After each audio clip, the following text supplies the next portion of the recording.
Question: small block of mass m and larger block of mass 10m. Okay, so this is m, this is 10m. This is given a velocity v. There is a coefficient of friction which is mu2 here, and there is a coefficient of friction which is, let's say, mu1 here. All right, I can draw a line and so it will be clear to you. And some condition is given that mu2 is 11 greater than 11 times mu1. So we have to find the minimum value of velocity for which the block just clears this length L. ये इस length L को clear करे, just clear करे, यानी कि बस गिर ही जाए तो यहीं तक पहुंचे. तो ये सिचुएशन ऐसी तो है कि अगर आप किसी चीज़ को कितनी वेलोसिटी दे कि वो एक पर्टिकुलर लेंथ तक चला जाए. ठीक है जी. अब एंड तो मुझे पता है. एंड क्या है इस क्वेश्चन का कि मैं ये देखूंगा कि वो वेलोसिटी v इतनी, जैसे एक ये फॉर्मूला है v squared minus u squared is equal to 2as. तो फाइनल वेलोसिटी 0 होगी, s l के बराबर होगा, तो u square is equal to 2al आ जाएगा.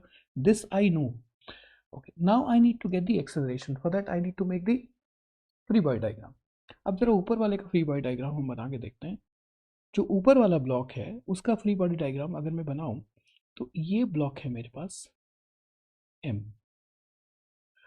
अगर इसकी प्रोजेक्शन इस तरफ है तो इस तरफ फ्रिक्शनल फोर्स लगनी चाहिए, उसको हम F2 कह देते हैं. और F2 किसके बराबर होनी चाहिए? F2 बराबर होने चाहिए mu2 mg के. क्यों होनी चाहिए? काइनेटिक फ्रिक्शन है भाई, चल रहा है, चलते वक्त तो इतना ही लगेगा. अब नीचे वाले ब्लॉक की बात कर लेते हैं. तो नीचे वाले ब्लॉक की ये कहानी है कि ये ब्लॉक है 10m का. इस पे F2 इधर लग रहा है तो इस पे F2 इधर लगेगा और इस पे एक F1 इधर लगेगा. अब ये भी चल रहा है तो F2 की वैल्यू तो ये रही और F1 की वैल्यू कितनी हो जाएगी? 10 और एक 11, ये 10m है तो 11 mu1 mg कर देते हैं इसको, यही होगी. और ये होगी mu2 mg. अब दोनों का एक्सेलरेशन निकाल लेते हैं. इसके एक्सेलरेशन को बोलते हैं a1 और इसको बोलते हैं a2. मुझे नहीं पता किस तरफ है. जो ऊपर वाले का एक्सेलरेशन है वो तो पीछे है, 100% पीछे है. और वो कितना है? यहाँ से अगर आप ऊपर वाले का एक्सेलरेशन निकालेंगे तो a1 की वैल्यू आ जाएगी सिंपली mu1 mu2g इसकी. अब जरा a2 की वैल्यू निकालिए.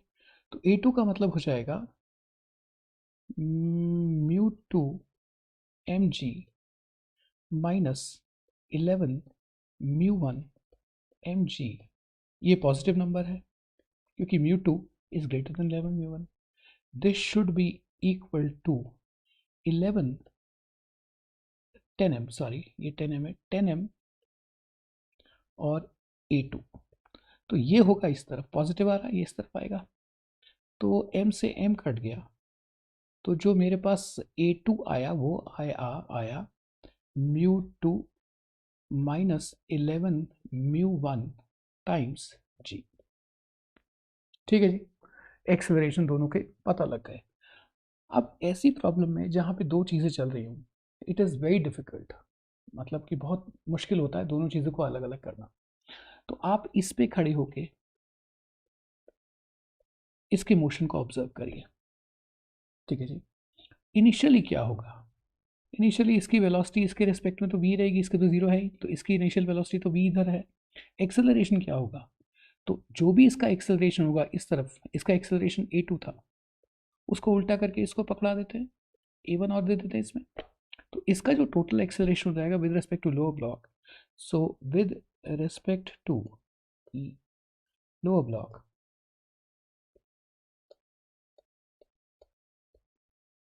acceleration of upper block is equal to a1 plus a2 and this is towards left. Add कर लीजिए तो आपके पास a1 आया था mu2 into g plus a2 कितना आया था? a2 में 10, तो this sorry I am sorry ये बाय 10 होगा, तो ये कितना हो जाएगा μ2 माइनस 11 μ1 बाय 10 इंटू जी। ठीक है जी, थोड़ा सा और सॉल्व कर लीजिए, तो 10 तो ये हो जाएगा, 11 ये हो जाएगा, तो यानी कि a net will be equal to 11 times μ2 minus μ1 into G divided by 10 towards left. तो अब आपको ये पता है कि आप खड़े होके, यहाँ से खड़े होके इसको ऑब्जर्व कर रहे हैं, इसका पीछे एक ए नेट है और इसकी इनिशियल वेलोसिटी v है। तो इनिशियल वेलोसिटी v कितनी हो कि ये एल लेंथ क्रॉस कर ले, तो वही वाला फॉर्मूला कि वी स्क्वायर माइनस को U square is equal to 2s। That means अगर मैं उसी फॉर्मूले को लगाता हूँ तो मेरे पास आ जाएगा V square minus U square is equal to 2a net into L. Finally zero हो जाना चाहिए, a नेगेटिव है, इससे कट जाना चाहिए, यानी कि minimum initial velocity should be equal to 2al।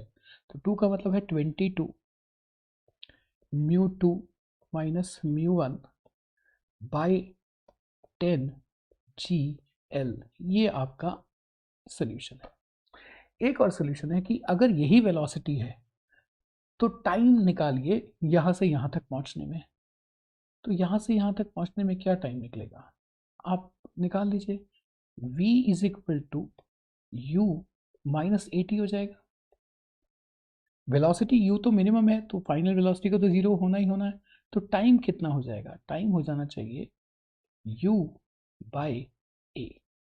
ठीक है जी, अब ये u है, तो इसका मतलब 22 μ2 minus μ1 lg by 10 divided by 1 upon कितना है a था 11 बाय 10 μ2 माइनस μ1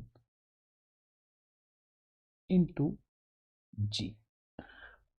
ठीक है, इसको सॉल्व कर दीजिएगा, this is your answer. Lack of space, otherwise you can solve it easily. This is the answer to your problem.